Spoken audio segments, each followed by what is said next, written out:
ណោតៃទឹកដីព្រៃវែងស្រុកនោះទីកន្លែងកំណើតញឹកដឹមឃុំរៀបពេលរាំងវិចិត្រកោញញដល់ក្តីសង្ឃឹមកូនចៅជាន់ក្រោយអរគុណលេតូចកំពុងបបិលភូមិយោនវិមលមិនសប្រចាំស្នាយគុលរកាព្រៃស្លៀកចែងចាំងអកំពុងប្រាំងស្នេហ៍ស្ន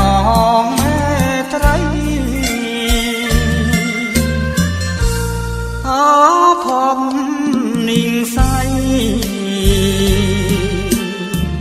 បានជួបរូបស្រីស្រស់ដូចគេណធ្វើកាច់បាភ្នំស្នាមស្នេហ៍បបលោកយាយមេសជួយចោចែកចែងស្ពានកំពង់ស្នេហ៍ជួយដឹងរឿងខ្ញុំ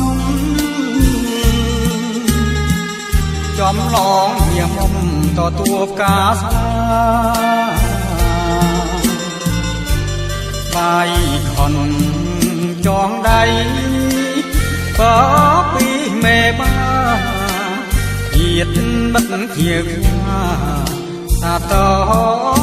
នមក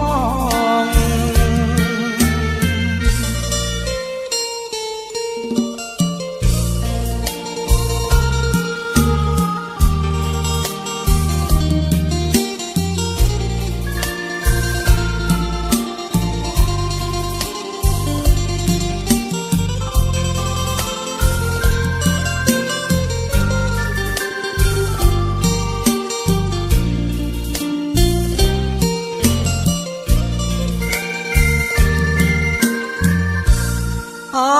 ភពនិស័យបានជួបរូបស្រីស្រស់ដូចគេណធ្វើកាច់បាភ្នំស្នាមស្នេហ៍បវ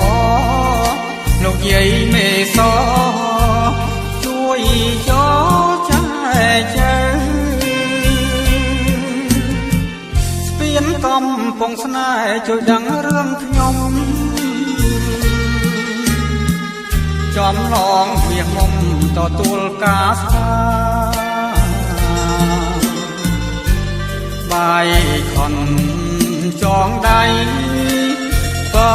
ពីមេបាទៀតមិត្តភៀវខ្យាសាត